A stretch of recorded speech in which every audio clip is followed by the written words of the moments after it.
The time has come to make a move.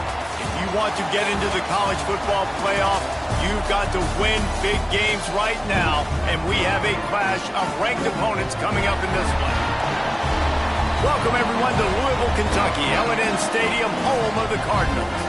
As we'll see a team looking to make it back to the CFP this year, the Georgia Bulldogs, taking on the 11th-ranked team in the land, the Louisville Cardinals. Glad to have you with us for EA Sports College Football. I'm Reese Davis, David Pollack, and Jesse Palmer with me in the booth. Guys, we are ready to tee it up.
That's a way to give yourself some breathing room. Now the second play of the drive from the 36. Dropping back, it's Manning. Outside the pocket, lets it go. And how about that DB getting a hand in there and forcing the incomplete pass? Love seeing these early season top 25 matchups. You can get a really good feel of how good these teams are, guys. And the intensity is going to be big too, David, because the players, you know, on these teams, they've been thinking about this game for a long time. They knew they'd have a national stage, and they got a chance to prove just how good they are. Oh, man, make that statement. Make that early statement. We always look at the end of the season, and what does the committee say? Oh, they beat top 25 so-and-so. Here's your chance to put that on your resume that'll pay off big time and late in the season.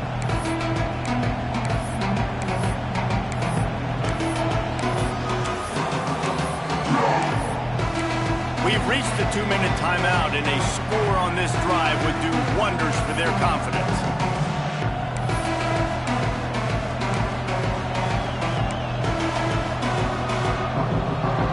They've got it at the 41, third and short, trying to keep the chains moving. From the gun, wants to pass. And it's incomplete despite some serious...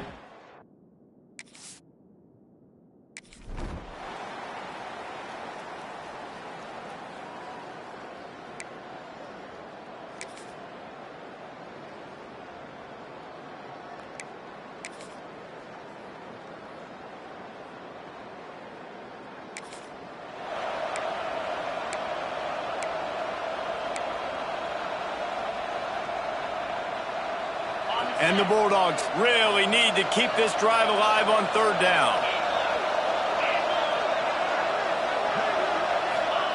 They'll try to pick up the first through the air. Good timing on the quick out. He'll come through on third. 23. How about the zip this junior put on that ball to pick up the first down? This Georgia offense moving quickly down the field. Out of the gun, they give to the back. They'll put the brakes on him at the 21, give him a yard. Another tough run for this offense, and I think a big reason why they're down on the scoreboard right now is they just haven't been able to get this guy going. They've tried to give him the ball a lot. It just hasn't paid off, but you get the feeling, too, if they are going to crawl back in this one, they need him to break one off, and it just takes one play for this guy. Don't be impatient. You got to keep giving him the football. Looks as if we have an injury on that last play, and we'll take a break to check him out. From here, it would just be a 30-yard field goal try. Let's see how aggressive they're going to be to try to pick up that first down. To the air, it's Manning. Fires to the wideout. Serious arm strength on that third down pass, but it's incomplete. Man down on the play as the officials take a break to let him be checked out.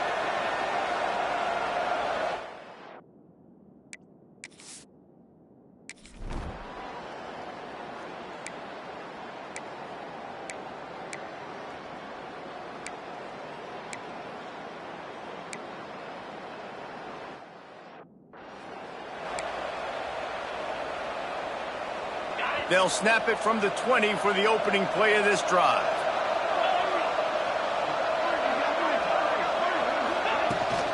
On the run, it's Frazier. Not much there. Picks up a couple to the 22. And I think this has probably been the most surprising thing of this game so far. This guy's one of the best running backs in the entire country. They just can't get him going. He's never been able to get into a rhythm. You got to give the defense so much credit because they have been able to shut this guy down. And they got to keep that up here in the second half. Those screen plays, you really want to sell it, get it to your running back, and get him to the second level. Get him running full head of steam on a safety, on a linebacker.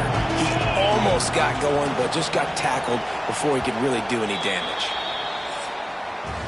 That's the end of the period, and Louisville has the lead. And we've reached the end of the third, and time is running out if they're going to cut into this deficit. Let's take a look at our game stats before we move on.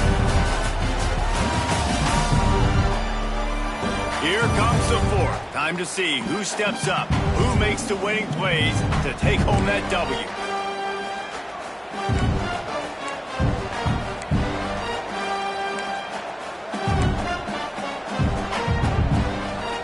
So we open the final period with a third down play.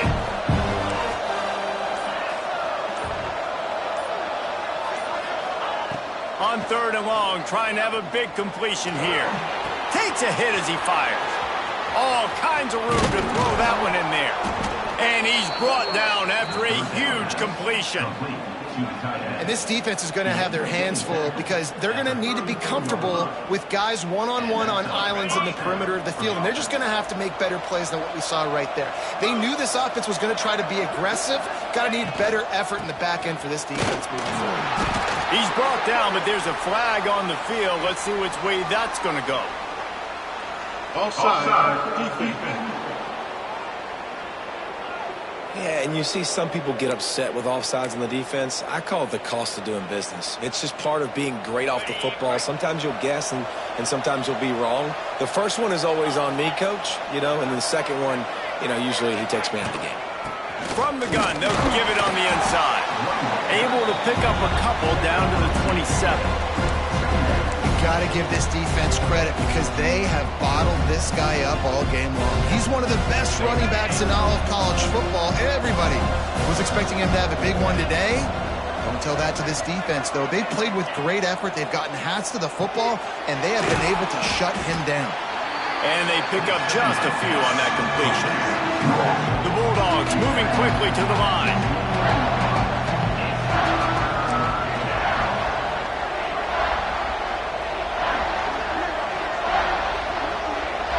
Looking downfield, it's Manning. Dumps it to the back. Grabs over the middle, it's Frazier. Touchdown, Bulldogs! They move on top here in the fourth. Yeah, and a nice job in the fourth quarter making plays. And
how much fun was that one? I mean, you just dream of having games like that every time you go into the booth. I'll watch those two teams play anytime. Yeah, that's what's fun about good teams. Really good teams squaring off. Like, there wasn't a lot of difference between these two squads. We could watch these every week. Love calling these games because they're competitive. Great talent on the field. Palmer, unfortunately, somebody had to lose. Yeah, and the higher-ranked team was ranked higher for a reason. At the end of the day, when it came down to it, they made the biggest plays in the most critical moments. Both of these teams have tremendous playmakers, and they're both going to make a lot of noise late in the college football season, but give the higher-ranked team tons of credit.